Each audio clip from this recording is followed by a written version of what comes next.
Fala Maurício, tudo jóia? Começar a live aqui com um grande Royler Gracie, nessa lenda da história do jiu-jitsu. Esperar ele entrar aqui pra gente começar essa live. Sempre uma honra conversar com esse que é um dos maiores nomes da história do jiu-jitsu em todos os tempos.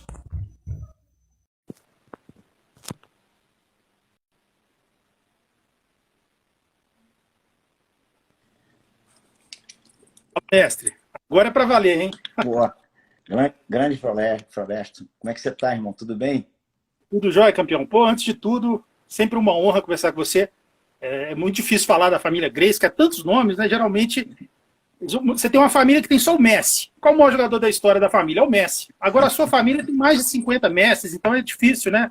É difícil falar qual que é o melhor, mas assim, eu posso dizer que em termos de jiu-jitsu, de competição, né, desde os mundiais, assim, você e o Roger são, assim, um patamar acima, não só da família, como da história do jiu-jitsu competição. São os dois lutadores que eu mais gosto, e você é sempre uma pessoa que lembra muito fisicamente seu pai, o sorriso. Então, assim, queira ou não, conversar com você dá a impressão que a gente está conversando um pouco com o velho mestre Hélio também. Sempre uma honra conversar com você, mestre.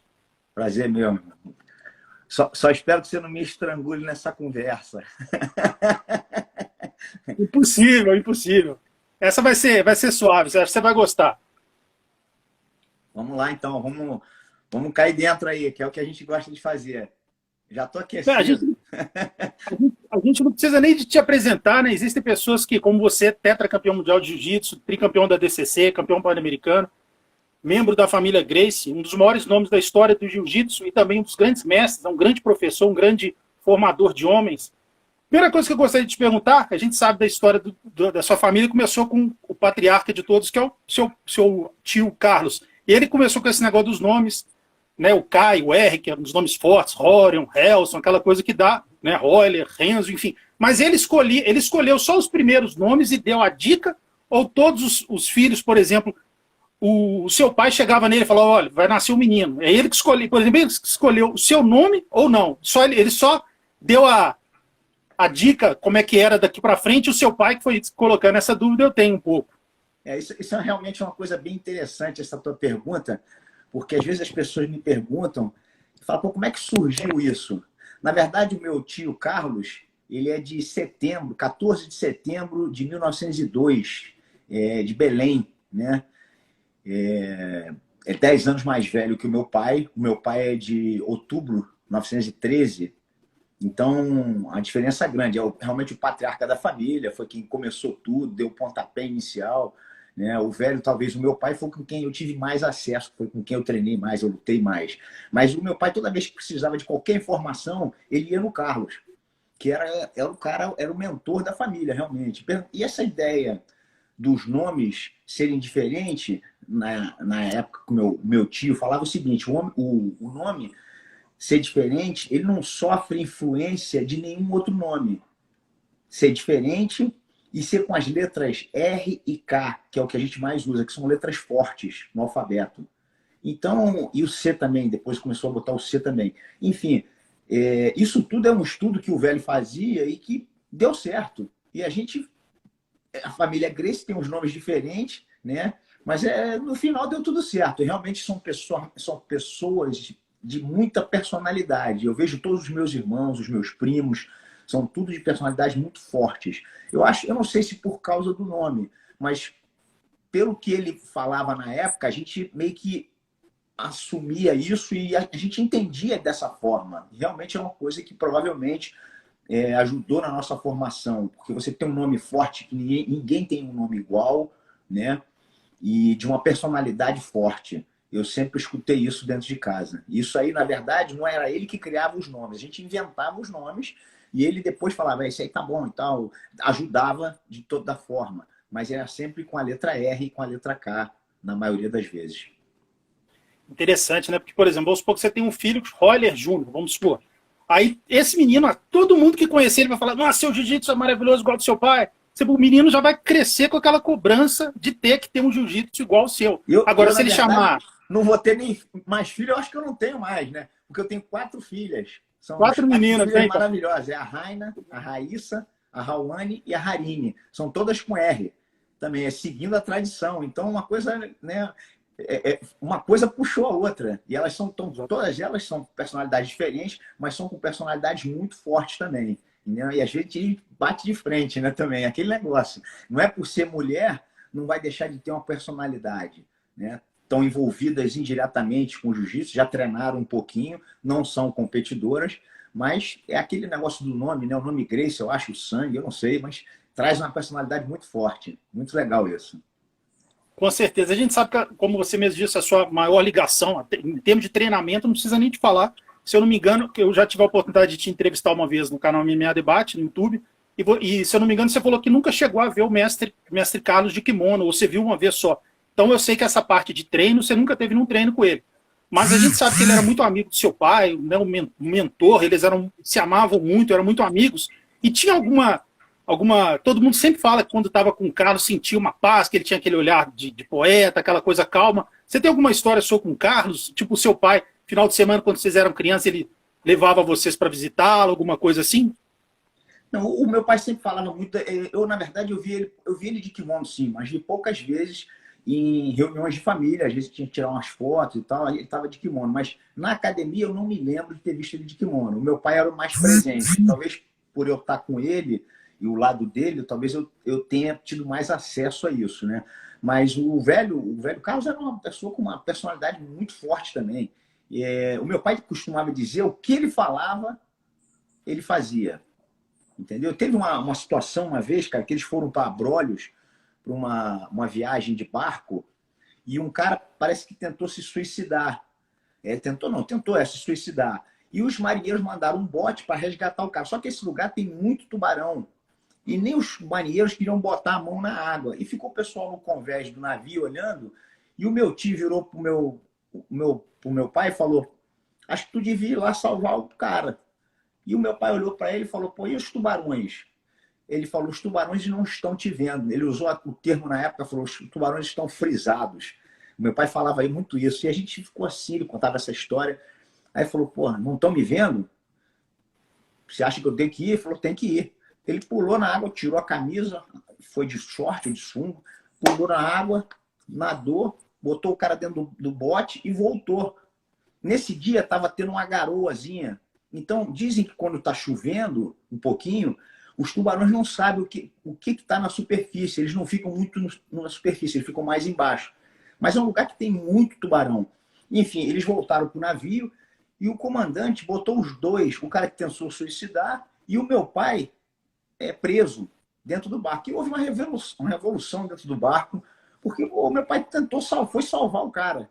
E nesse momento, todo mundo se revoltou no barco e tal. Acabou que o comandante liberou o meu pai e o outro rapaz parece que ficou preso um pouco e depois também foi liberado. Mas foi uma coisa inusitada, porque ele olhou para o meu tio e falou: você tem certeza? Você pode ir que não vai acontecer nada. O meu pai nem pensou, pulou na água e foi. Então são coisas desse tipo, uma energia muito forte. O meu tio, ele previa muito as coisas. Isso é contado pelo meu pai, como eu não tinha muito acesso com ele, mas eu vi ele falando sempre isso, que ele conseguia prever coisas. E às vezes até vou fechar um negócio. Na academia tinha uns alunos, às vezes, que queriam fechar negócios, entendeu? E comentava com ele, ele falava: deixa eu pensar um pouquinho. Voltava 3 dias depois e falava: acho melhor você não fechar, não. Aí o cara fala: pô, por que não? Isso aí não tem como dar errado. E o cara acabava fechando, 6 meses depois falia, voltava para ele e falava: pô, bem que tu falou que não era para eu ter feito. Enfim, e eu acabei fazendo, não te falei nada. Então o velho ele tinha uma coisa que é impressionante. Realmente era demais.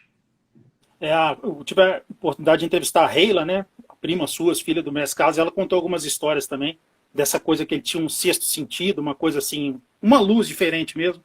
E falando a última pergunta relacionada ao seu tio, eu não sei se você pegou a época de áurea dessa, que você era mais novo, mas a casa de Petrópolis, que era a casa do seu tio, né? Não, Que vocês às vezes de Teresópolis. De Teresópolis, isso? Teresópolis, Aquela casa que tem 21 quartos, 18 banheiros, enfim.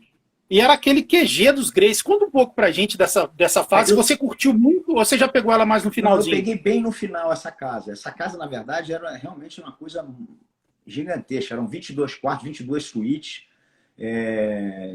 A cozinha é uma coisa gigantesca, uma cozinha industrial, muito legal. A gente tinha 3 refeições, para te dizer. era refeições da idade de 0 a 7 anos, de 7 aos 14 e de 14 para cima. Então eram servidos 3 cafés da manhã, 3 almoços e 3 jantares, diferentes o horário para a garotada mais nova, depois para os outros mais velhos, depois então para os adultos. Então era uma coisa, era uma máquina, a cozinha não parava, era 24 horas. E a casa era uma coisa de louco, era a casa do meu tio Carlos, em Teresópolis. E depois de quando eu cheguei, eu já estava no final dessa temporada, meu pai fez uma casa dele em Petrópolis, que é o sítio do meu pai, que é onde ele mudou depois e começou a fazer a casa dele também, que era uma casa grande, mas não era comparada a essa casa de Teresópolis, né? Essa do meu pai tinha, acho que 10 quartos, era uma casa bem legal também, e é onde ele vivia até o final da vida dele, né? Em Petrópolis, no Rio de Janeiro. Bacana. Mestre, fazer uma pergunta, não sei se você vai ter a lembrança exata, porque a impressão que passa é que dentro da barriga da mãe de vocês, vocês já treinavam, já amarravam ali o kimono, alguma coisa, de tanto que o jiu-jitsu está na vida de vocês. Você lembra do seu início, da sua relação com o jiu-jitsu? Quem que eram os seus irmãos? Você treinava com seus irmãos mais velhos? Aquele iniciozinho mesmo, quando você, a primeira lembrança que você tem do jiu-jitsu na sua vida? Cara, minha primeira lembrança do jiu-jitsu, eu me lembro indo para academia muito pequeno. Eu comecei a treinar jiu-jitsu com 3 anos de idade. Mas eu nem me lembro disso, mas eu me lembro eu muito pequeno indo para academia para jogar bola. Eu de kimono e com a bolinha debaixo do braço, que eu gostava de jogar bola. Então, eles largavam a gente no tatame ali para brincar, era uma brincadeira, né? E que no final a bola sumiu, mas o kimono continuou até hoje, é uma coisa engraçada. Então, isso é muito claro na minha memória, que eu ia ser feliz da vida, que eu queria brincar, e com a brincadeira eu fui melhorando, fui me aperfeiçoando. O jiu-jitsu me deu uma calma, me deu uma tranquilidade, me deu uma segurança de poder olhar no olho e saber o que eu quero e falar o que eu quero, né? E escutar também, né? Ter essa responsabilidade muito grande, né? Te dá uma autoconfiança gigantesca. Então, eu acho que o começo, esse princípio de você, novinho, ter essa experiência é uma coisa maravilhosa. Isso é pro resto da tua vida. Talvez se eu tivesse parado de treinar com 20 anos, 15 anos, eu já tinha treinado desde os 3, eu tinha treinado 17 anos, né? Com 20 anos parando de treinar. Então é uma coisa que ninguém se realiza. Naquela época, uma coisa que eu lembro muito, eu comecei a treinar com 3 anos, 4 anos, com 6, né? Foi o meu primeiro campeonato. Meu primeiro campeonato que eu lutei foi com 6 anos. Eu com 9, 10 anos, eu ainda era faixa amarela. Então, dos 3 aos 10, eu fiquei 7 anos praticamente na mesma faixa.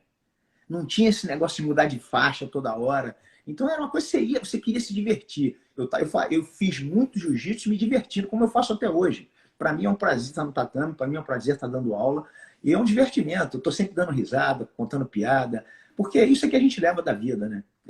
Tá feliz ali. Com certeza, você tem um sorriso, né? Você e o Royce, eu acho que fisicamente são os que mais parecem com o velho mestre, e o sorriso é idêntico, né? Então, ele também sempre tinha aquele jeito mais... As pessoas achavam ele mais durão, às vezes, mas o sorriso era bem marcante. Vou fazer uma pergunta, depois a gente vai fazer algumas perguntas sobre o mestre Hélio. Você vê que ninguém não tô te apertando, tá tranquilo por enquanto. Não, tá fazer uma pergunta de uma pessoa que com certeza você ama bastante, faz parte da sua...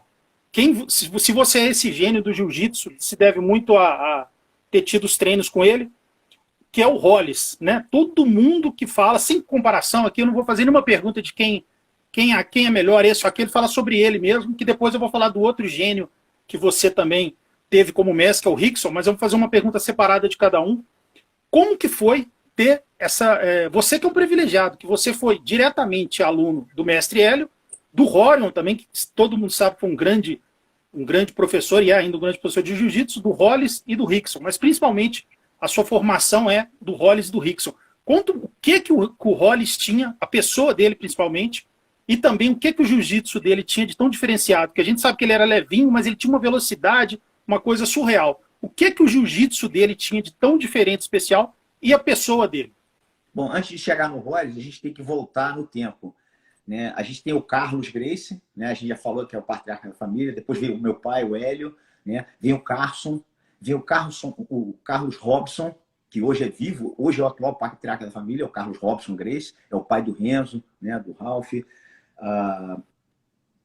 seguindo a ordem aí daí seria o Hollis tivesse vivo, seria o Hollis, estaria junto. Daí vem o Rickson, depois foi com quem eu treinei, né? Na minha linhagem. O Rickson, né?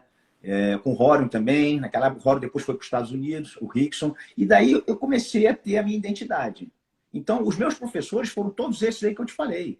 Desde o Carlos, né? Que intelectualmente, eu mesmo não estando com ele de kimono o tempo todo, intelectualmente foi um cara que me ajudou muito, o meu time ajudou muito, depois o meu pai, depois o Carson, eu cheguei a treinar com o Carson, né? Eu ia na academia do Carson no horário das crianças e perturbar, porque não tinha o que fazer. O treino era terça e quinta era o Carson, segunda, quarta e sexta era o Hollis. Eu treinava com o Hollis segunda, quarta e sexta, e terça e quinta com o Carson.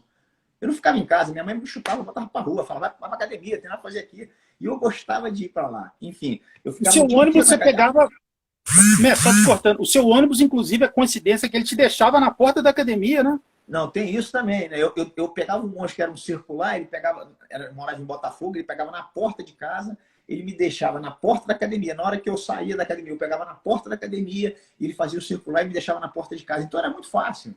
Os motoristas, os trocadores, todos já me conheciam, entendeu? Na hora que eu entrava, o moleque, oh, senta aí, rapaz, como é que tá? Tudo bem? Então eu conversava com todo mundo, era fácil. Era como se fosse um motorista, né, com a Mercedes-Benz enorme e eu lá no ônibus, pequenininho, já entrava e saía já com 7 não, mas 8, 9, 10, 11 anos, eu ia sozinho para academia. Uma coisa muito tranquila. Hoje, talvez você não estivesse fazendo isso. Enfim, e aí chegamos no Hollis. O Hollis, eu treinei com ele na fase, exatamente nessa fase de adolescente, indo para a adolescência. Ele morreu, acho que eu tinha uns 14 anos, se eu não me engano. E essa fase toda antes eu comecei a treinar com ele. Foi a época que o Rorion foi para os Estados Unidos e eu comecei a ir mais para Copacabana para treinar com ele. Então, o Hollis me ajudou muito por duas coisas. O Hollis era um cara muito competidor, eu gostava do jeito que ele competia, e ele era para frente em tudo que ele fazia. Era muito positivo, muito bom competidor, gostava de se testar o tempo inteiro, com uma extrema habilidade. Se você falar para ele, vamos entrar no campeonato de karatê, ele treinava 2 dias e entrava no campeonato de karatê. Ele não tinha problema. E é aquele cara que não está preocupado em ganhar ou perder. Lógico que ele queria ganhar. Ele treinava para ganhar. Mas é um cara que botava na frente. Estava sempre na frente querendo fazer as coisas. Então, era um cara destemido. E um cara com menos de 70 quilos. Eu me lembro na época ele tinha 68, 69 quilos. E não estava com os caras enormes no absoluto. Era uma extrema, até tinha uma visão, uma velocidade de raciocínio muito grande no treino. Era impressionante ver ele treinar e vendo ele dar aula também. Então, eu tive isso tudo com ele. E depois que eu passei dele, eu fui para o Rickson. Né? Aí a gente começou a ter mais acesso com o Rickson. E o meu pai ainda era vivo nessa época, eu toda hora administrando esse treino, estava com um, estava com o outro. Então, são coisas que marcaram muito a minha infância, né? E a minha adolescência também. Eu acho que o estilo de luta do Hollis era uma coisa impressionante. Infelizmente, ele teve esse acidente trágico de asa delta, que é uma coisa que toda a comunidade do jiu-jitsu, a família inteira ficou muito chateada. Mas é a vida que segue, cara, entendeu? Ele deixou um legado muito importante, muito legal para todos nós aqui. Mestre, agora falar um pouco do outro gênio que você teve acesso também, né? Sim, queira ou não, você é um privilegiado, né? De ter todos esses nomes, eu nem sabia que você tinha treinado também com o Messi Robson, achei que você já tinha começado com o Rorion, depois com o Hollis, enfim. Então, assim, olha, cada hora surge um nome, né? Assim, é tanta gente, né? Imagina a qualidade de treino que você teve também, de treinar com o Hillion, né? Assim, dividir um treinamento com ele, com tanta gente de qualidade ao longo da sua história. E culminou com, infelizmente, com a fatalidade da morte do Hollis, você passou a treinar diretamente com o Rickson, que era mais pesado, mas também tinha uma velocidade absurda para o peso dele. Eu lembro de uma entrevista que você me deu, que você falou, eu era amassado sempre, mas com uma suavidade, com uma elegância que era o jiu-jitsu do Rickson. Conta um pouco pra gente também dessa fase de ter treinado e poder absorver todo esse conhecimento do Rickson também. É aquilo, é o que você falou, né, cara? Eu tive o velho Hélio, o meu pai, né? Eu tive o Hollis, né? Eu tive o próprio Carson na época, eu tive o Hollis, tive o Rickson. Então são pessoas super iluminadas e com uma velocidade de raciocínio muito grande dentro das 4 linhas, dentro do jiu-jitsu, do esporte jiu-jitsu. Então isso me ajudou muito, não tem como ser diferente. Eu acho que se você se predispõe a ser um lutador, eu acho que você não podia ter melhores técnicos, né? O Rickson é o que eu falo muito para todo mundo. O Rickson, a grande diferencial dele, não só na técnica, na velocidade, né? Mas é a força e o peso, né? Eu posso ser tudo isso, eu posso ser rápido, veloz, eu posso ser técnico, extremamente técnico, mas eu não tenho o peso e a força. Ele conseguia reunir com um cara de 85 quilos uma extrema velocidade com um peso e força muito grande. Então, como o Hollis foi, né, o campeão da família durante uma época, era o detentor disso durante todo o tempo, depois passou a ser o Rickson, o campeão da família, depois vem outros e assim continua, é sucessivo. É uma coisa natural. O Rickson é um cara com uma habilidade muito grande, natural, né? Às vezes você fala, pô, o Rickson nem treina tanto assim. Não, ele treina, porque ele dava aula o dia inteiro, mostrava posição, ele ficava o dia inteiro afiando a faca, revendo posição, coisas interessantes. Isso é muito interessante, porque uma coisa é a pessoa treinar de jogar um ou outro na parede, né? E ficar com a orelha calejada, ficar todo machucado. Isso a gente não fazia muito, a gente treinava duro, mas a gente dava muita aula e revia a posição o dia inteiro. Então, você o rever é uma coisa que te ajuda muito, em qualquer segmento. Você está sempre revendo, refazendo, né, se arrumando de novo. Então, a gente fez muito isso. Eu me lembro, até comentei isso no outro dia, a primeira vez que eu falei para o meu pai que eu queria ser professor, eu tinha uns 14, 15 anos. E eu falei pro velho, pô, eu quero ser professor. Ele olhou para mim e falou, é mesmo? Você quer ser professor? Então tá bom. Amanhã, segunda-feira, era domingo, a gente estava assistindo televisão, né, no sofá de casa. Falei, pô, amanhã, domingo, segunda-feira, você chega na academia às 6h30, a aula começa às 7h, você fica de 7 até o meio-dia, você tem 2 horas de almoço, e depois de 2 da tarde até a hora que o último aluno sair da academia. Isso era 9h30, 10 horas da noite, a hora que terminava. Isso de segunda a sexta, a gente não trabalhava sábado e domingo. O dia que eu falei com ele isso, eu assinei um contrato de 35 anos, que eu fiquei na academia, trabalhando e gerenciando, e aquela história toda que a gente já conhece, né? Eu não comecei na academia como faixa preta, como professor. Eu comecei limpando o banheiro, faxineiro. E um dia eu limpei o banheiro 4 vezes no mesmo dia. E eu olhava para o meu pai com aquela cara de adolescente, falando, por que eu sou o dono? Ele falou, se você fizer certo, você faz só uma vez. Então é uma coisa que não é porque você tem um nome e você vai ser melhor que todo mundo. Você tem que lapidar a tua faca, você tem que treinar, você tem que estar ali e viver o que está acontecendo, né? Gerenciar uma academia hoje, ser bom de luta, ser amável com os teus alunos, não é uma coisa simples nem fácil, né? Porque o aluno, ele quer ver você sorrir, ele não quer escutar história triste. E isso eu tive nos meus mestres, eu tive no meu pai, eu tive no meu tio, que era um cara com uma extrema, né, risonho, meu pai, os meus irmãos todos, meus primos, meus irmãos, né? Então, tudo isso ajuda a gente vê que tem que estar feliz. Eu estou feliz no que eu estou fazendo. Então, isso é muito importante, né? As pessoas verem isso. Bacana. O Fabrício Verdun, o nosso grande campeão, entrou aqui, falou que você tem todos os cursos. E como tem, né? Mandou um abraço pro Verdun. Hoje eu até conversei com ele. Mandou um abraço para minha mãe, que a minha mãe é fã dele. Ele mandou um áudio para ela. Pô, gente boa demais. Difícil alguém não ser fã do Verdun, né? Esse está sempre sorrindo.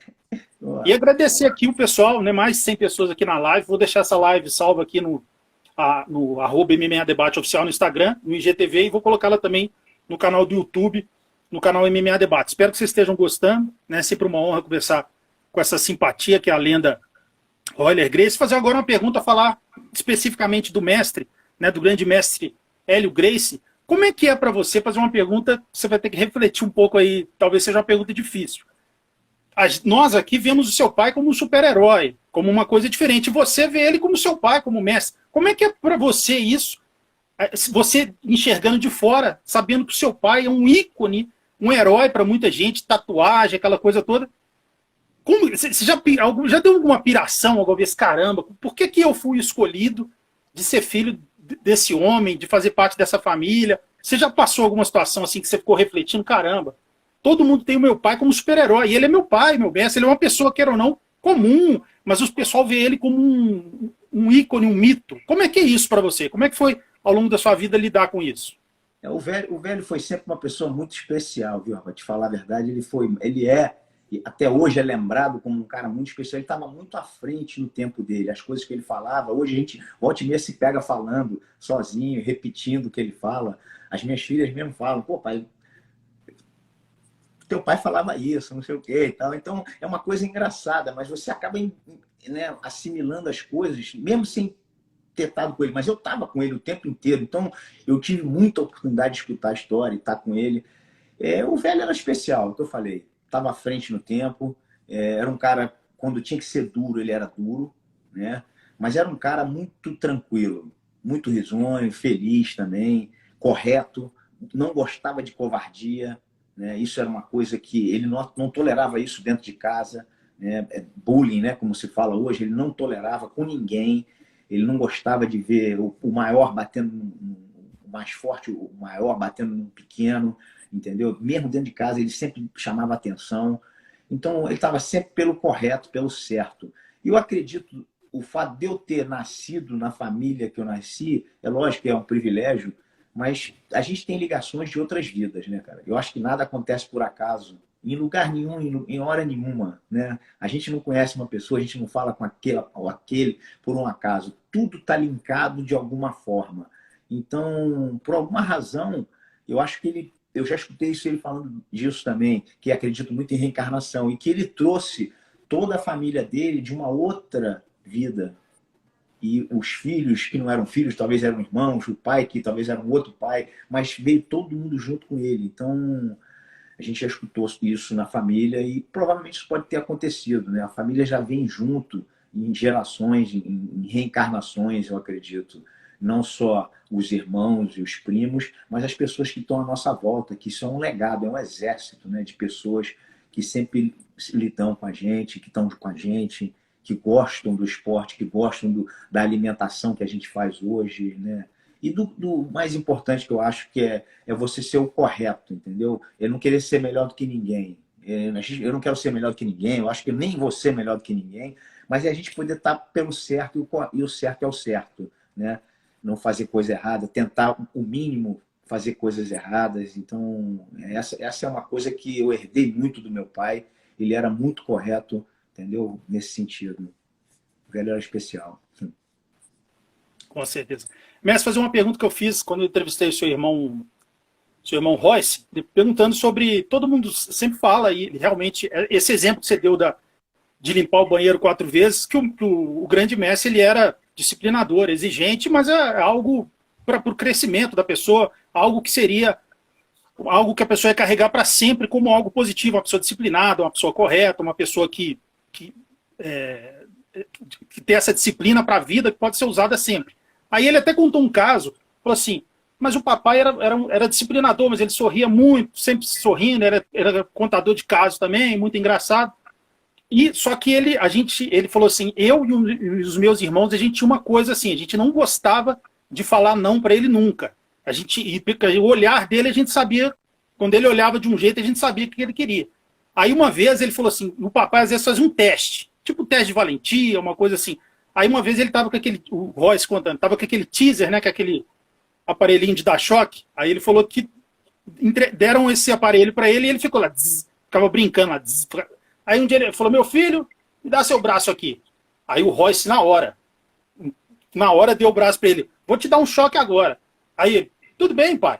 Aí o mestre L deu, ele pulou, aí o professor L riu e falou assim, esse é meu filho, esse é o meu garoto. Tem alguma história assim com você que ele fez algum teste? Deixa eu ver se esse meu filho é disciplinado mesmo, é valente, enfim. Tem alguma história nesse sentido ao longo da sua relação? Eu acho que a vida toda a gente vai se testando, né, cara? E a gente criança, eu vejo hoje, nas novas gerações, isso não acontece muito em casa, né? Mas eu me lembro uma vez, eu na mesa, a gente jantando, eu por alguma razão eu falei, pô, não quero comer essa comida não. O meu pai na mesma hora ele não discutiu. Ele tirou o prato da minha frente e falou, você não precisa comer. Você pode ir para o seu quarto, você só vai comer de novo na hora da próxima refeição. Ele não falou, eu vou preparar alguma coisa para você, ou então vou te dar um dinheiro, você vai comprar uma comida lá no bar, na esquina. Eu, na mesma hora que ele falou isso, eu puxei o prato de volta e falei, não, eu vou comer. Porque eu falei, pô, se eu for comer daqui a 5 horas de novo, que as nossas refeições eram de 4 em 4 horas, que a gente fazia, eu vou ficar com fome. Então deixa eu comer alguma coisinha, mesmo que eu não goste. Então hoje a gente não vê isso, né? Você não vê uma criança, às vezes, por livre e espontânea vontade, vê, não, mas não sempre. Por livre e espontânea vontade, ajudando a mãe a lavar a louça, né? A jogar um lixo fora. Não tem nada demais nisso. Nada demais. É isso que eu vejo. A criança fala, eu não quero comer, a mãe vai na cozinha preparar uma outra comida para ela. Então, esse manejo a gente não tinha. A geladeira está cheia. A comida vai ser essa. Entendeu? Então, isso é uma coisa muito interessante. O velho estava sempre testando a gente. Então, de alguma forma ou de outra, ele sempre testou, mas de uma forma carinhosa também. Entendeu? Não que quisesse me deixar com fome, de maneira nenhuma. Mas é uma maneira de educar. Tem gente que não tem o que comer, você está reclamando da comida que você tem na mesa, a geladeira Exatamente. cheia. Eu quero comer alguma coisa diferente, eu quero ir, entendeu? Então isso o velho ele não tolerava algumas coisas desse sentido. Enfim, eu não sei se eu tenho aqui na minha mente, eu posso ver se durante a conversa eu lembro de alguma coisa que seja realmente objetivo, mas ele era da mesma forma que ele era duro, era muito carinhoso. Isso com certeza. Com certeza. E todo mundo que já entrevistou ele sempre fala da humildade. Sendo as entrevistas, é uma pessoa que eu não tive a honra de conhecer, mas vendo assim, a gente é admirável a simplicidade dele. E deixa eu te fazer e outra coisa que você falou, imagine hoje em dia, né, o mestre Hélio, que eram métodos de disciplina justamente para, igual você falou, ele fez aquilo para você ver, pô, tem gente passando fome, você está recusando só porque você não gosta de determinada coisa. Imagine hoje em dia, nesse mundo cheio de mimimi, assim, né, assim, hoje em dia seria difícil você imaginar, né? Por exemplo, a história do banheiro, se bobear, hoje o filho liga para um lugar e chega uma associação lá, processaria o seu pai, né? Assim, em vez de saber que ele está disciplinando você para você ter ordem, disciplina, organização, etc, etc. Da mesma forma hoje em dia o filho, às vezes, manda mais no pai, né? Então, hoje inverteram-se os valores totalmente. Da mesma forma que eu te falei, quando eu entrei para limpar o banheiro, eu fiz um negócio meio mal feito. E eu tive que fazer de novo, No final eu falei, porque ele falou, se você fizer bem feito, você faz só uma vez. Pronto. Desse dia em diante, eu entendi que eu tinha que fazer tudo que eu fosse fazer, faz direito. Para não ficar fazendo 2 vezes. Então acabou. Está dado o recado. Então, se você não quiser entender, você vai ficar fazendo várias vezes. Então, eu acho que essa foi uma excelente maneira de me educar. Porque senão eu ia ficar, vou fazer depois, faço mais ou menos, acabei, entendeu? Quero ir embora. Não tem que ter pressa, né? Enfim. Exatamente. E a frase profunda, né? Quer fazer certo, faz uma vez só. E você gravou isso pro resto da vida. Então, amanhã pro papai não me mandar 4 vezes, eu vou fazer aqui, vou passar forte esse rodo aqui para não... E hoje em dia esses valores estariam totalmente... Hoje em dia o filho que manda no pai, é uma coisa que não dá para entender, né? Ainda bem, você na sua geração teve a chance de ter um pai que era disciplinador, mas é aquela disciplina positiva para trazer coisas que agregam para sua vida. E você passa isso para seus filhos, enfim. Eu não posso falar só do meu pai, não, porque a minha mãe também me largava o couro, rapaz. Se eu vacilasse, ela pegava. Ela não era lutadora, minha mãe ainda é viva, é a Vera. Ela está morando em Teresópolis. Ela também era super educadora, também era linha dura, não tinha conversa, era tranquilo e tal, mas se saísse dali, o couro comia. Então, o meu pai nunca me bateu. A minha mãe, de vez em quando, comia, a gente tinha que se esconder dela, não deixava bobeada, não. Falando no seu pai, e queira ou não, a gente está falando dessas características dele ser disciplinador e tal, mas falando da parte positiva disso, que é algo que eu acho bacana. Agora, eu vi um vídeo, depois eu não sei se você já viu, eu vou te mandar, você vai ficar bem feliz. É um vídeo do seu pai, ele dando... é o seguinte, a cena, parecia que ele tinha um amigo pessoal, o seu pai, e esse amigo levou um filho dele para treinar com seu pai. E o seu pai só dava aquelas aulas individuais, não dava aula em grupo. Aí ele estava lá, aí ele colocou a mão no ombro do menino, falou, é assim, movimenta para cá, se a pessoa encostar a mão em você aqui, você faz assim, e o cara estava meio... Não sei se ele estava nervoso, perto do mestre, ele não estava muito bem. Aí o professor, eu tô velho, mas pode me pegar com força, eu não vou quebrar, não, seu pai falando com ele. E aí ele... Só que ele não estava muito bem, não estava fazendo os movimentos tão certos. Aí seu pai, uma hora, olhou para ele, educadamente, falou assim, eu tô vendo que com você a gente vai ter que ter um trabalho específico a mais. Só que quando ele falou isso, deu a impressão na hora que o cara olhou para baixo, assim, tipo como se tivesse ficado... A impressão que eu tenho, depois eu vou te mandar, você analisa também. Que o cara ficou meio triste, assim, puxa, será que eu tô indo mal? Aí o seu pai parece que percebeu isso, e na hora ele pôs a mão no ombro ele, garoto, mas você tem uma coisa que eu não tenho. Aí na hora ele já mexeu no psicológico e botou o cara ali em cima. Não, mas isso aqui você vai aprender com o tempo. Isso aqui é bobagem, isso aqui é o primeiro dia, você vai... Isso aqui é repetição, você vai aprendendo. Mas eu vou te falar uma coisa, você tem uma coisa que eu não tenho. Aí imagine o cara escutar o mestre Hélio falar, botar ele lá em cima, assim. Então, assim, aí ele falou assim, você é alto e forte. Imagine aí ele falou até esse pessoal, ele era uma galinha morta, e ganhei de todo mundo. Eu era o melhor do mundo na minha época, e era essa galinha morta aqui, fraquinho. Você não, você é o verdadeiro campeão. Porque você é alto, você é forte. Então a gente vai ter um trabalhinho a mais, que eu tô vendo que você está tendo uma dificuldade, mas você vai aprender, e quando você aprender, você vai ser o verdadeiro campeão. Aí na hora, eu vou te mandar o vídeo, na hora o menino faz assim, ó. Parece que entrou ele tomou um espinafre, de tão forte que ele ficou, porque ele deve ter pensado, caramba, se o maior de todos está aqui falando que eu sou campeão, então assim, ele em nenhum momento criticou o menino, não falou que ele estava fazendo posição errada, nada. Ele viu quando ele falou algo, o menino deu uma murchada, ele soube falar algo para deixar o cara assim, lá em cima, e na hora, essa cena até bem... Você usou um termo aí, que é um termo eu vou te mandar. Muito do meu pai, que é galinha morta. Ele se referia, sempre ele falava isso, era um cara muito fraquinho, ele falava dele, falava, pô, eu era um galinha morta. Um galinha morta quer dizer um cara muito fraco, muito ranzinzo, que não tinha condição de brigar com ninguém, era um fraquinho. E o meu pai se referia toda hora a esse termo, é engraçado. Você lembrou agora uma coisa que realmente o velho falava o tempo todo. Não, e esse vídeo eu vou te mandar, você vai gostar de ver. Na hora que ele fala, o menino... Aí você vê que é a coisa da psicologia, de sempre tentar fazer o cara se sentir bem. E é a frase que seu pai sempre falava. Se eu não me engano, a frase do seu pai mesmo, que é: se eu não puder ser amigo do rapaz, eu não posso ser professor dele. E lá ele ficava perguntando, quantos anos você tem? Você tem namorado? Ele, assim, do jeito dele, ele fazia as perguntinhas dele para saber um pouco da vida do cara. Saber, e você dá bem com seu pai, você dá bem com sua mãe, e aí ele ia fazendo as posições. Mas foi muito legal essa parte dele, que deu para ver esse método dele de ensino, de sempre tentar fazer o cara se sentir bem, se sentir para cima. E é algo que vocês carregam também, de um legado dele, né? Isso aqui eu te falei, cara. A gente tem um monte de gente especial na família, então é muito bom isso, né? É legal. E outra coisa que você aprende durante um tempo, às vezes as pessoas ficam para você, pô, olha, você não quer continuar lutando, você não quer continuar competindo. Eu falo para todo mundo, eu já fui campeão, eu não sou mais campeão. Eu sou muito feliz com o que eu fiz. Isso é uma coisa que não é que eu não queira provar e que esteja querendo lutar. Eu adoro lutar, eu adoro competir. Mas você tem que ter a humildade para saber até a hora que você vai, onde você está fazendo. Eu tenho outras prioridades na vida, né? Então, as pessoas às vezes ficam com essa ideia de que você tem que estar sempre lutando, tem que ter sempre o campeão, né? E que chega um cara na academia, você tem que treinar com esse cara, você tem que ganhar dele. Não existe isso. Não é essa a ideia, não é essa a nossa metodologia de ensino, entendeu? O mestre, para ser o mestre, é o ensinamento que ele passa. Não é ele finalizar o aluno, ganhar do aluno, quer dizer que ele vai ser o mestre do aluno. Porque tem alunos meus hoje que eu não tenho condição de lutar com eles. A gente tem que ser honesto, né?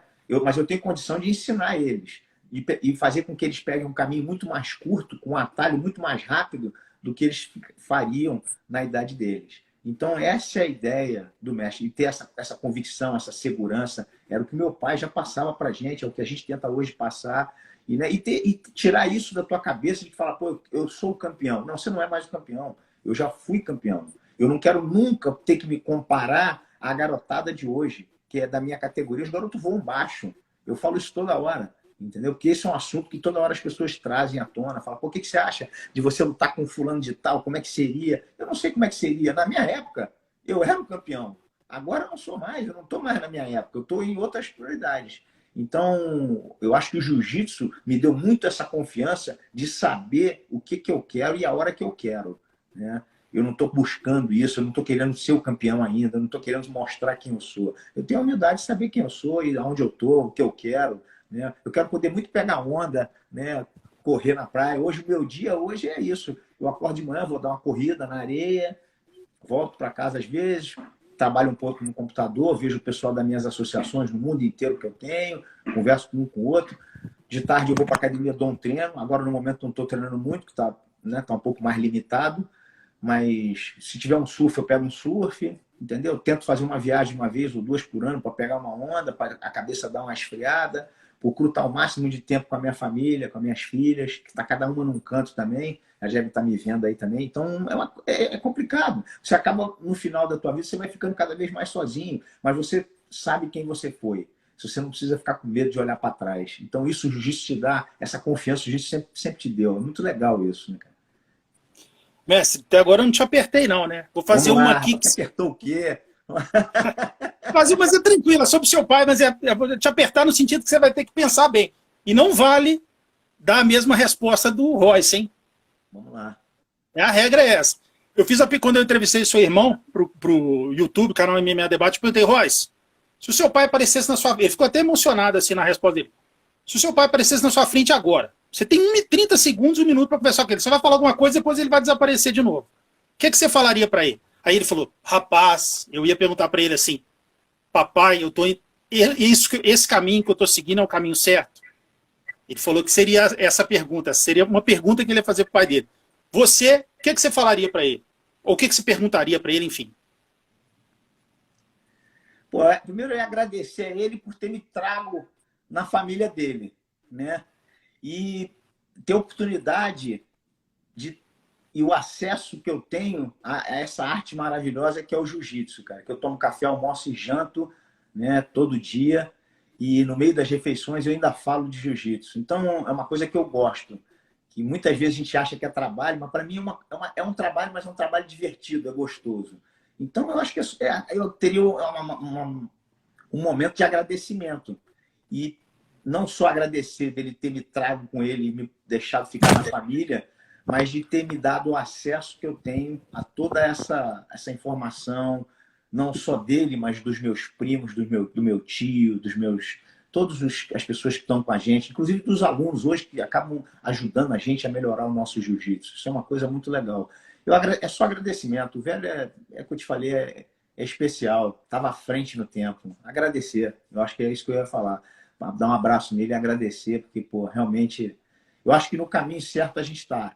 Eu tento fazer mais, procuro fazer todas as coisas que ele me ensinou e seguir a linhagem dele. É lógico que tem coisas que é impossível, né? Você vai ficando longe, você não escuta mais a voz dele, você vai acabar.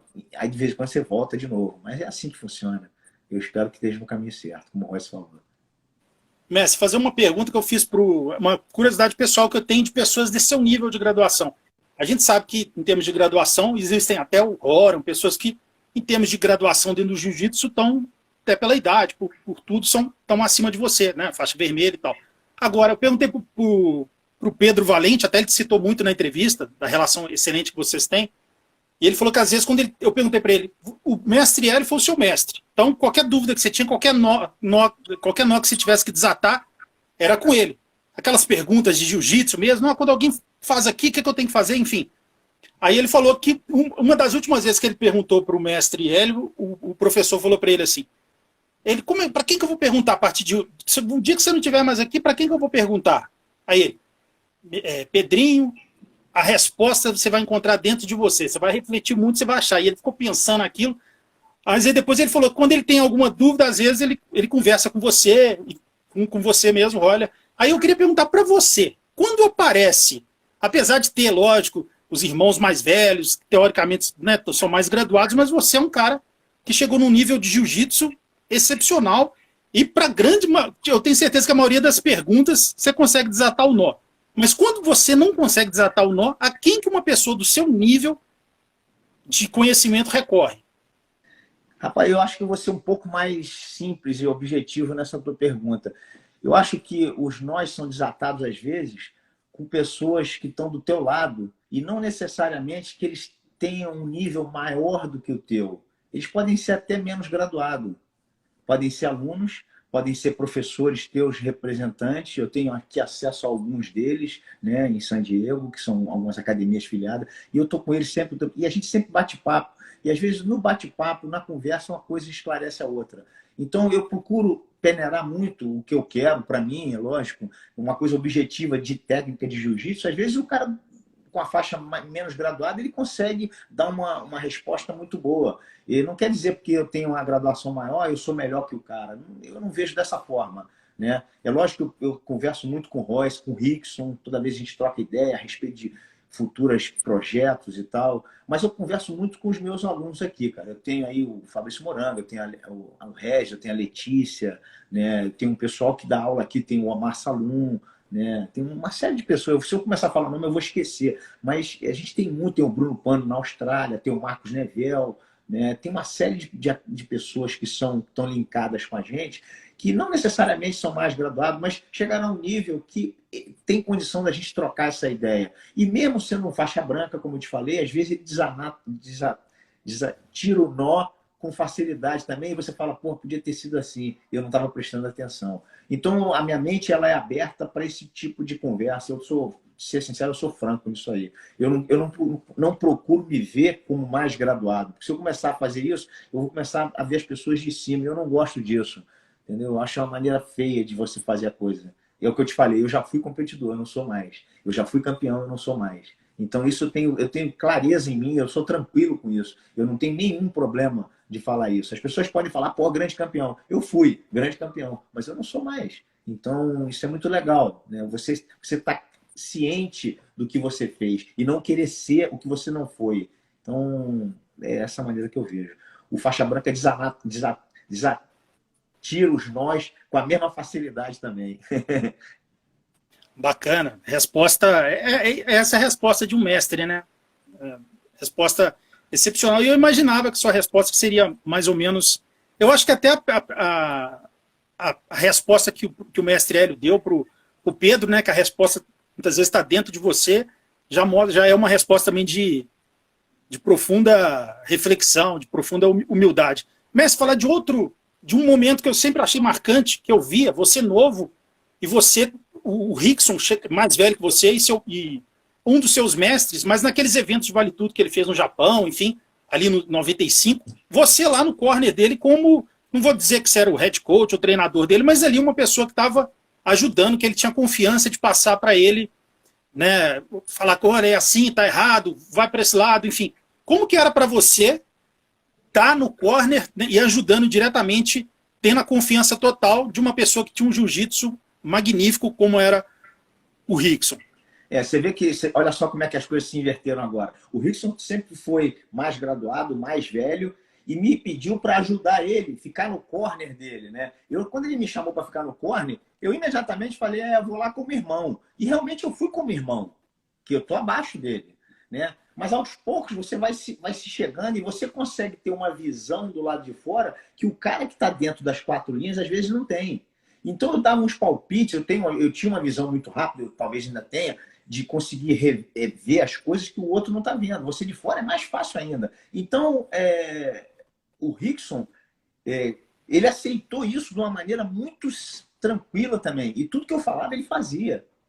Apesar de eu ser mais novo, então eu comecei a ficar. Eu me enchi um pouco, né? Porque, pô, tu ser o técnico do Rickson. E, na verdade, depois a gente conversava, a gente ria, falava, eu não sou técnico, a gente está aqui como irmão e tal. Não, mas os palpites que você dá, a linha, a direção, realmente estão coisas que eu não vejo. E aí eu comecei a ver dessa forma. E realmente a gente tinha uma conexão muito boa, cara. Foi um momento muito importante para mim, para ele e para o Vale Tudo, porque naquele momento deu um boom muito grande, né, cara? O Vale Tudo do Japão Open, que foi uma coisa, um marco na história, entendeu? O Rickson teve um dia que ele lutou com dois ou três na mesma noite, então foi uma coisa legal pra caramba.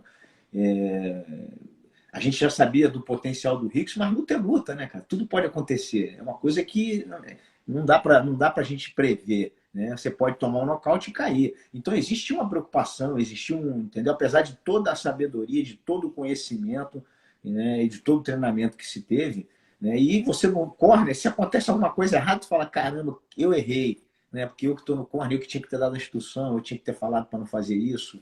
E às vezes você fica um pouco limitado, você fica com medo de dar palpite. Eu vou te ser sincero, eu fiquei com muito medo no começo, até de abrir minha boca, porque eu falei, pô, o Rico sabe tudo, eu vou falar alguma coisa aqui, ele vai falar, não, não é isso não, entendeu? Mas aos poucos isso foi melhorando e a intimidade, a brincadeira me fez eu ficar mais à vontade. Ele me deixou muito à vontade nesse ponto, cara, graças a Deus. Foi uma experiência muito boa. Eu gostaria até de poder ter tido mais tempo nela. Hoje, você lembrando, eu vejo como foi uma coisa legal. Muito bom mesmo. A gente chegou a ficar 2 meses no Japão. Na época que, né, há 20 anos atrás, 20 e poucos anos, você ficar 2 meses no Japão, caramba, não aguentava mais. A gente alugava uma casa, ficava na montanha, às vezes com neve. Era uma coisa. A gente tinha aí o filho dele que ia, o Roxon, o falecido Roxon, tinha o Renato Barreto, tinha o próprio Kron, que era pequenininho, ia também. Então era uma coisa, a gente fazia um camping, era a gente treinando, tinha um tatame dentro de casa. Era uma coisa muito legal, muito especial. Bons tempos. Mestre, está aqui o Rogério Madeira. Essa pergunta, ele que está fazendo aqui, não sei se você sente a vontade de responder, é sobre essa história do American Jiu-Jitsu. O que você acha disso? Cara, eu nunca escutei falar do América Jiu-Jitsu. Eu sou Brazilian Jiu-Jitsu. Infelizmente, eu não tenho nem como fazer esse comentário, porque desde que eu me entendo como gente e que eu vejo meu pai falando de Jiu-Jitsu há 30 anos antes, se a gente voltar nas gerações que ainda são vivas, né, que são mais velhos do que eu, a gente não escutava falar de American Jiu-Jitsu. Isso é uma coisa que eles mudaram agora, colocaram o nome agora. Eu não tenho nem o que comentar disso, porque eu acho que isso aí entendeu? O Jiu-Jitsu, na verdade, a gente já sabe, ele nasceu na Índia, foi melhorado no Japão, na China, no Japão e remodulado no Brasil. Então ele deu uma volta ao mundo, né? Com a família Grace, com Carlos, com Hélio, né? Com o Conde Coma, que foi para o Brasil, e eles aprenderam. É lógico que teve algumas ramificações, algumas outras pessoas aprenderam, mas o velho Carlos e o Hélio foram os principais, foram quem difundiram mais o jiu-jitsu. Então, eu não vejo agora a pessoa dando nome. Daqui a pouco vai aparecer alguém falando do jiu-jitsu russo, jiu-jitsu polonês. Eu acho que pode ter tido nesses lugares também, mas eu não sei, porque eu não vivi essa época. Entendeu? O meu foi o Brasília Jiu-Jitsu. Graças a Deus, né? Então, obrigado pela pergunta, Rogério Madeira. Mestre, falar de um momento que eu acho excepcional na sua história. Primeiro, pela coragem que você teve, né? Coragem no sentido assim, você é um Gracie, um grande nome, com mais de 30 anos, aceitou a época dos mundiais, lutando com aquela galera que vinha como um leão para tentar, né, te devorar, né? O gênio do jiu-jitsu, uma lenda ali, o Roller, e ele aceitando, lutando, fazendo lutas no absoluto, conseguiu ser tetracampeão, né, de 96, 97, 98, 99, daqueles mundiais, né, lutas incríveis. Conta um pouco pra gente como é que você decidiu, que você não precisava disso, de maneira nenhuma, entrar naqueles mundiais em termos do seu legado, enfim, mas a gente sabe que você é competitivo, enfim. Conta um pouco pra gente como que você decidiu, naquela época, disputar os mundiais. Aquele negócio, é uma coisa que eu gostava de fazer. Competição sempre foi uma coisa que teve muito na minha vida, sempre foi uma coisa muito gostosa. Eu gostava de estar ali, de ter aquela adrenalina né, entre as 4 linhas. Então, de ter uma resposta imediata, de ter alguém dando um palpite e você fazer. Mas eu já cheguei um pouco mais velho.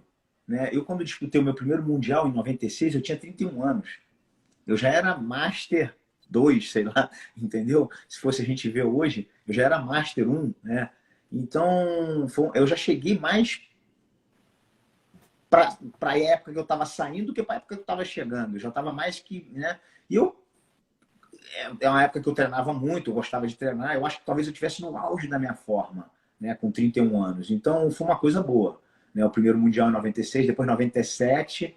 98 e o último em 99 foi a final com o Leozinho Vieira, né, que é um monstro, um garoto muito bom, muito mais novo do que eu, né? E essa época eu já estava com 34 para 35 anos. É uma diferença, né, cara? Você já não é mais garoto, entendeu? Para um esporte de performance de alto nível, pegar uma molecada de 25, 26, 22 anos é uma coisa absurda. Eu tive num Mundial do terceiro Mundial, que foi em 98, que eu fiz uma final com o Shaolin.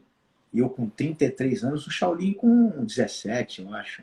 É outro garoto que é maravilhoso, um jiu-jitsu espetacular também. Então é uma coisa, é complicado. Você com 33, o garoto está metade da tua idade, né? Com esporte de performance é uma coisa que dificulta muito. E nesse mesmo ano, eu fiz uma semifinal do absoluto com o Amaury Bittetti. Então eu fui terceiro lugar no absoluto e fui campeão na categoria. Eu acredito que eu tenha feito nesse evento umas 8 ou 9 lutas no mesmo dia, porque o evento era feito todo no mesmo dia. Então, é uma coisa muito legal para mim. Com 33 anos, eu consegui me sagrar campeão da categoria e terceiro lugar no absoluto. E no absoluto no pódio estava o Amaury, foi o campeão, fez a final com o Fábio Gurgel, outro monstro também. Estava eu de terceiro e o... O Bitete, Bitete e o Zé Mário.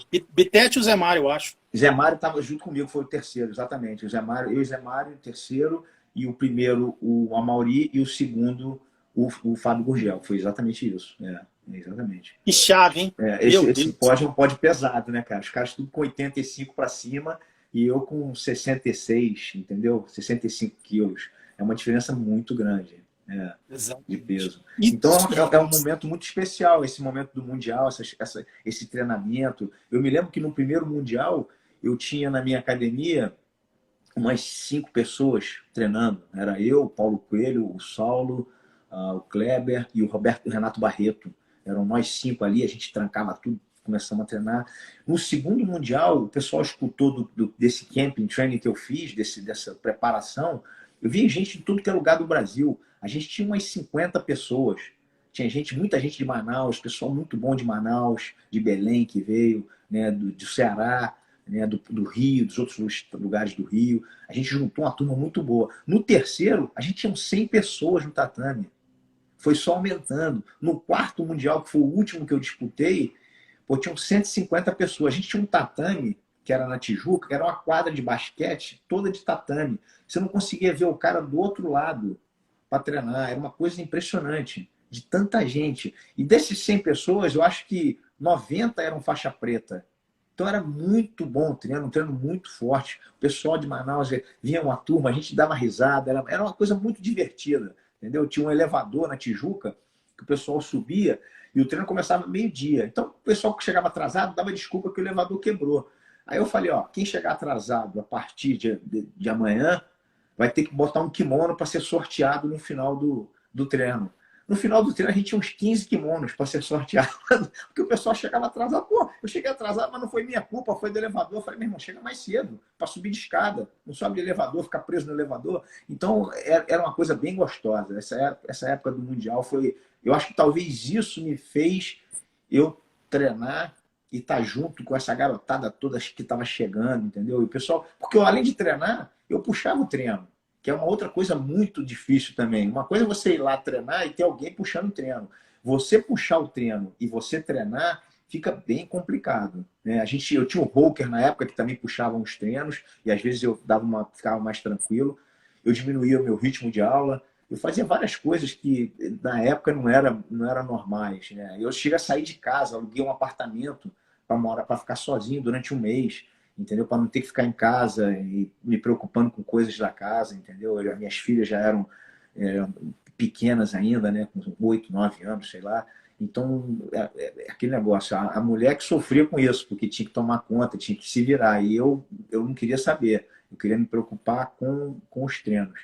Uma época muito boa, cara. Se eu pudesse voltar no tempo, eu voltaria. Mas, infelizmente, passou. Agora é outra jornada, é outra época. Mestre, como a gente já combinou o horário, né, de fazer mais ou menos 1 hora para não tomar muito do seu tempo, a gente já está chegando finalmente, e muita gente perguntando, eu até combinei com o mestre Roller antes da entrevista, falei, vamos falar sobre temas que ele já falou, tem tantas entrevistas suas que você já falou sobre Sakuraba, sobre Ed Bravo, os duelos contra o mestre Eugênio Tadeu, enfim, então acaba que fica repetitivo, né, você vai acabar falando a mesma coisa, então já tem esse material aí no YouTube, até mesmo no canal do Marcelo Alonso PVT, no próprio MMA Debate. Então, a gente vai pular essas perguntas que a gente já fez, não fica repetitivo, sempre falando, né?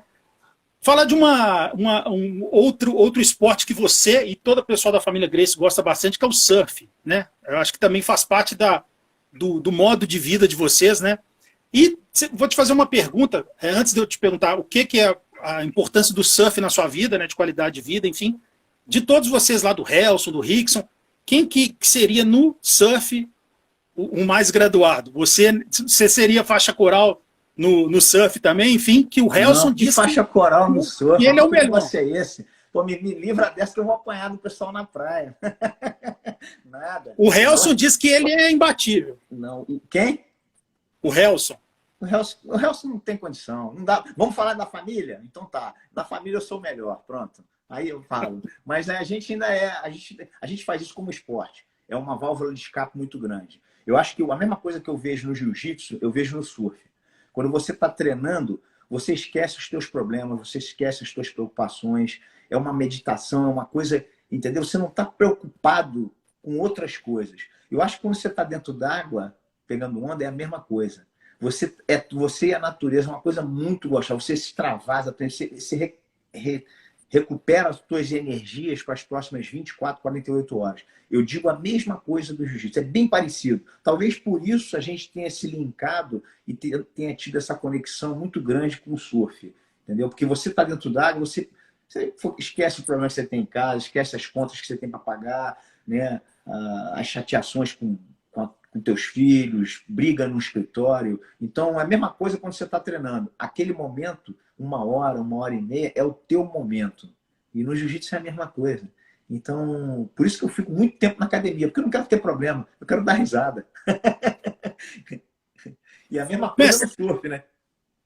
E essa relação começou com o Hollis ou antes dele já existia alguns Gracies que praticavam? Você sabe mais ou menos de quando que foi o início da relação Gracie e surf?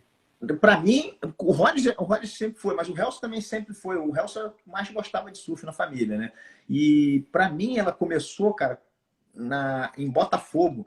O meu pai morava na Rua Barbosa, né? A gente morava na Rua Barbosa, num apartamento na Rua Barbosa, e um dia teve uma ressaca muito grande, deu onda na praia de Botafogo. E as pranchas na época eram pranchas enormes. E eu e o Royce ficamos olhando um para o outro, falando, vamos pegar essa prancha do Helson. A gente roubou a prancha do Helson, que era uma prancha enorme, precisava de 2 para carregar, e fomos nós dois andando para a praia. Roubamos a prancha dele e fomos para a praia. Voltamos, pegamos um pouquinho cada uma onda, a zona bem pequenininha, mas dava para a gente pegar. Tinha um monte de gente caindo na praia, uma ressaca muito grande, mas na zona bem pequenininha. A gente voltou e botamos a prancha no mesmo lugar.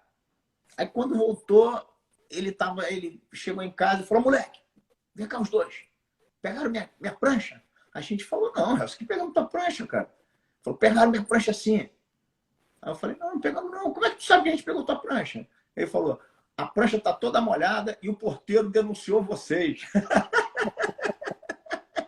Aí eu falei, puta, pegamos a tua prancha, desculpa. Aí depois disso, ele acabou emprestando uma outra prancha para a gente brincar e fazer as coisas. E aí foi tomando o gosto. Mas o meu primeiro contato com o surf foi essa vez que a gente roubou a prancha dele e fomos pegar onda na praia de Botafogo. Era, você via, foi uma ressaca enorme. Eu tinha uns amigos que já pegavam onda. E falaram, vamos lá, teu irmão tem prancha, pega uma prancha dessa aí. E depois eu fui descobrir, ele falou, pô, essa prancha aqui é o meu xodó, meu irmão, não faz isso comigo.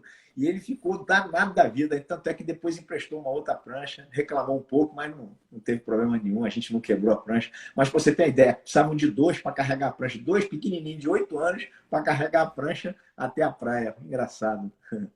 Mestre, fazer a última pergunta agora sobre a Gracie Humaitá, que é parte da sua história, né? Não tem como falar dela sem falar do Roker, sem falar de você. Conta um pouco pra gente como é que tá. A gente sabe que tem filiais, eu acho que nem sei se você tem essa informação, quantas filiais tem, que são tantas, né, no mundo inteiro, no Rio de Janeiro, no Brasil, é o Roker mesmo, que continua na administração. Qual que é o seu papel hoje em dia na Gracie Humaitá no mundo inteiro? E também, se quiser deixar algum e-mail de contato, alguma coisa assim no sentido de seminários, né? Se é que você tem agenda para isso, que deve ter lotado aí a sua agenda durante muito tempo. Fala um pouco aí sobre a sua relação histórica com a Gracie Humaitá. Na verdade, a associação hoje se tornou uma associação, né, cara? O nosso pontapé inicial foi no Brasil, é onde a gente tem uma grande gama de associados, né? O Brasil, o Rio de Janeiro, a gente tem bastante lugar, São Paulo, Rio, Bahia, tem tudo que é lugar no Rio de Janeiro, todos os estados praticamente. E aí a gente tem a Argentina, tem o Peru, tem os Estados Unidos aqui, bastante também, tem a Austrália, né? Nova Zelândia, Canadá, tem bastante academia no Canadá, tem na Ilhas Reuniões, né? Então a gente tem uma gama de associados em boa parte do mundo. Então isso é uma coisa legal. O Roker toma conta da parte da América do Sul toda e alguns outros pedaços, e eu tomo do resto do mundo. Como eu estou nos Estados Unidos, eu tenho um link mais com o pessoal daqui, Austrália, Canadá, então sou eu que tomo conta. Mas é isso, a academia, ela expandiu de uma maneira que a gente faz hoje, tem um programa que todo cara, para se tornar professor, ele tem que saber o curso de defesa pessoal, que é uma coisa muito importante. As pessoas às vezes perguntam, falam, pô, você precisa ser lutador e tal. Não adianta você ser lutador, ser orelhudo, se você não sabe se dar aula. Né? Nem todo professor é bom lutador. E nem todo bom lutador é bom professor. Tem uma grande maioria que sabe dar uma aula muito boa e já lutou. Não quer dizer que tenha sido campeão sempre, mas já lutou, já sabe o que acontece do outro lado. Isso ajuda muito. Mas nem todo mundo é bom dos dois lados. E a gente tem que respeitar isso. A gente hoje, com essa confusão toda que está no mundo aí, a gente teve uma preocupação maior de se proteger, né, cara? Então, as academias diminuíram o fluxo, mas a gente está com quase todas elas abertas, com menos gente, mas estão funcionando, graças a Deus. Algumas que tiveram fechadas durante um tempo, mas já voltou a funcionar. E a coisa eu acho que vai melhorar. A gente não é possível. Isso aí, entendeu? Já está tendo a vacina, todo mundo já está tendo a vacina, mas todo mundo vai estar se vacinando. E eu acho que a gente vai voltar a uma vida normal. Hoje existem uns projetos maiores que as pessoas estão tendo de ensinar online. A gente tem algumas academias que continuam fazendo a parte presencial e a parte online, né? Que é por via de internet e tal. É muito mais difícil e muito mais desencorajador, né? Porque a gente quer ter esse acesso com o aluno, a gente quer bater um no outro, quer conversar, quer dar risada, quer contar piada. E esse presencial é muito importante para todos nós, não só para o professor, para a academia, mas para o aluno também. O fato de você se vestir, entrar no teu carro, dirigir, chegar na academia, trocar de roupa, treinar, bater papo, contar piada, voltar, trocar de roupa, tudo isso é um trâmite que a gente precisa na nossa vida. É isso que faz você se desestressar, você esquecer um pouco os problemas que você tem. E hoje a coisa está ficando muito por videoconferência e tal. Eu não desencorajo ninguém de fazer isso, mas eu acho um pouco mais difícil. Agora, a gente tem uns projetos. Eu fiz um projeto agora que foi na Gallery, né? Gallerr, que É do Renzo, né? é do Renzo, do Luca Talla, que é um projeto com posições e tal. E estou com outros projetos também de defesa pessoal, que é uma coisa bem interessante que eu quero fazer, já está em andamento também, que é um projeto de defesa pessoal não só para os meus associados, mas para uma parte para o pessoal de fora, que eu acho que é muito interessante. É como eu falei, o jiu-jitsu hoje, um faixa preta, ele vai ter dificuldade de brigar com o cara na rua. Mas se ele souber uma defesa pessoal, melhora muito a vida dele. E às vezes as pessoas não entendem isso. E a gente esquece de falar que todo mundo que entra na academia de arte marcial a primeira vez, ela entra procurando uma segurança. Ela quer aprender a se defender. E essa primeira entrada, se você entra e começa a ver ponto e vantagem de campeonato, as pessoas esquecem, né? O porquê que eu entrei ali? Eu entrei para aprender a me defender, eu já estou agora virando competidor. E a medalha que você ganha nem sempre é uma coisa que vai te proteger na rua. Eu costumo dizer isso, eu troco todas as minhas medalhas para que ninguém me dê um tapa no rosto. Então, eu acho que todo pai, eu acho que da mesma forma, se vê o filho apanhando de um outro garoto, vai falar a mesma coisa. Então, independente dele ter medalha, não quer dizer nada se ele ser o campeão, ele tem que aprender a se defender. E o jiu-jitsu tem essa parte também, que é a defesa pessoal, né? que é a pessoa está se sentindo bem, é o autoestima, o autoestima, né? Da pessoa estar bem. Né? Então, é isso que a gente procura. É o que eu quero, é o que eu quero que a gente quer para a nossa associação, e é o que eu quero que o jiu-jitsu melhore. Eu acho que a parte de competição tem que continuar existindo, mas a gente tem que dar um pouco mais de foco à parte de defesa pessoal, que é o que eu tenho procurado dar, entendeu? É pessoas poderem fazer os dois. Eu sempre fiz os dois. Eu sempre fui competidor, sempre gostei de competir desde os 6 anos de idade, mas na primeira vez que eu me vi como pessoa e como ser humano, eu sabia me defender. Isso meu pai sempre falou. Eu não vou ensinar jiu-jitsu para vocês serem os melhores lutadores. Eu vou ensinar o jiu-jitsu para vocês não apanharem na rua. E isso é uma coisa que, essa segurança é muito importante. Né? Com a criança, então, saber isso é muito bom. Eu me lembro uma vez, eu acho que eu já até falei sobre isso, mas eu me vi, eu e o Royce voltando da escola, a gente com 8 e 9 anos, com a mochila e tal, e parou um garoto na nossa frente com um pedaço de pau enorme, parou assim e falou, me dá o dinheiro. Eu com 8, eu com 9, o Royce com 8. A gente olhou um pro outro, o garoto devia ter uns 9 também, da mesma idade, bem magrinho que nem eu. Eu olhei pro Royce e falei, pô, o cara tá querendo roubar a gente, Royce? O Royce falou, eu acho que tá. O Royce muito tranquilo sempre, né? Aí eu falei, não vai roubar não. Eu corri pro garoto, o garoto saiu correndo, cara, pra rua, o carro quase pegou ele. O Royce falou, deixa esse cara pra lá, Rolly, pelo amor de Deus, tu vai brigar. Eu sempre meio com a coisa palirada. Eu falei, pô, o cara vai roubar nós dois, os dois que sabem brigar, dois irmãos. Nós dois vamos pegar ele. Mas não precisou, eu corri, o garoto correu. Então, essa autoconfiança é uma coisa muito legal. E é isso que a gente quer para a vida, né, meu irmão? Vamos procurar melhorar tudo isso que está acontecendo aí, para todo mundo estar junto de novo e ser feliz.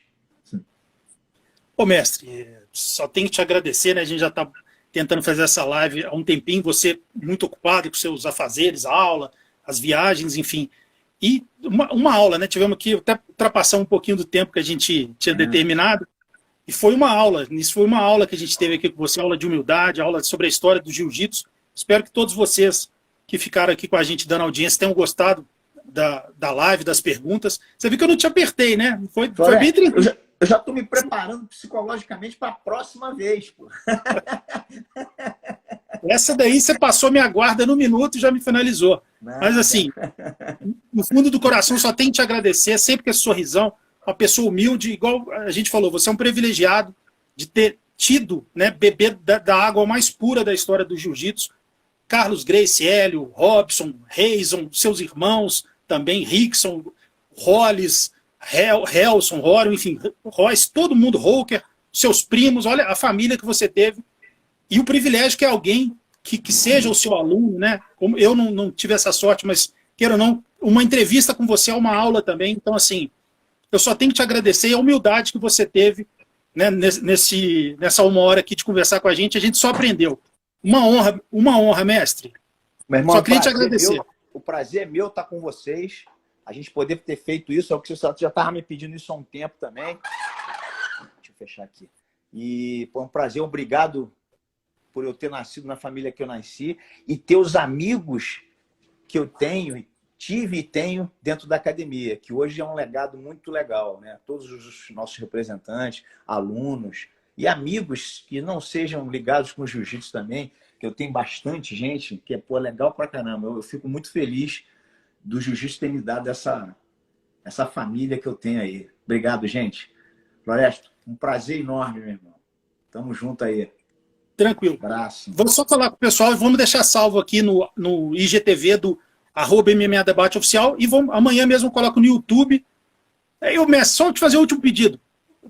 Filma aí o grande mestre pra gente terminar a live com a foto do grande mestre aí, do seu lado. Posso dar uma passada aqui se você quiser, cara. Eu tenho meu pai aqui, ó. Opa. Você consegue ver aí, ó? Essa é uma Consigo. foto. Esse é o meu escritório. Eu tô aqui no escritório, né? Aqui a gente tem uma foto do meu pai ali com o Carlos. Mestre Carlos. Top. Tem umas 2 medalhas do Pan-Americano. Aqui tem as minhas medalhas do Mundial, que é legal também, ó. Que maravilha. Aí tem o meu primeiro kimono, ó. Esse kimono é de 1970, cara. Eu tinha uns 6 anos, 5 anos. Né? Tem até uma fotinha aqui do lado. Não sei se consegue ver a fotinha. Ah, consigo. Tá aí, pequenininho. Isso. Aí. Top. Aí tem aqui, ó. Tem os troféus de Abu Dhabi. Então, os 4 troféus de Abu Dhabi. Né? Aí a gente tem aqui o Abu Dhabi também, a foto do 2001 de Abu Dhabi. Tem aqui um campeonato brasileiro. Tem da Arena de Copacabana, as medalhas. Tem um evento no Japão, em 2001, o DEEP, que é um evento no Japão que teve. Lembro demais. Aí tem outros cinturões aqui também, tem umas placas, né? Tem outras placas aqui também. Não sei se dá para ver direito aí. Tá dando para ver, tá ótimo. Tá. Daí aqui tem os kimonos, né? Eu vou começar daqui, deixa eu voltar para cá. Que esse é o Você deve para os mundiais, né? Esse é do Mundial, exatamente. Esse aqui é o kimono de 1996, que é o do Mundial de 96. Daí a gente passa por de 97, que eu guardo eles todos aqui comigo. Daí tem o de 98, né, que tem a fotinha também. E o último de 99, que é esse aqui, ó. Pô, legal pra caramba também, ó. É Bastante coisa aí. Isso tudo aí é prazeroso de ver, cara. Voltando para cá Nossa, de novo. Eu tô que aqui maravilha. Privilégio da gente estar tendo essa no meu tour aqui. escritório. Pô, mestre, obrigado aí pela humildade. Eu fiquei pensando, já que eu pergunto, eu sou um cara assim, Nada, extrovertido, corajoso. Eu vou perguntar, vou ver se ele manda. Aí, mais do que mostrar foto, você fez uma tour aí. E Pô, todo legal. mundo aqui, todo mundo ganhou esse presente aqui no final. Isso aí. Tamo junto, mestre. Obrigado prazer, pela amizade, meu pela confiança. Tamo junto. Eu espero poder falar contigo em breve. Um grande abraço aí, um beijo para todos aí, super abraço aí para todo mundo. Os.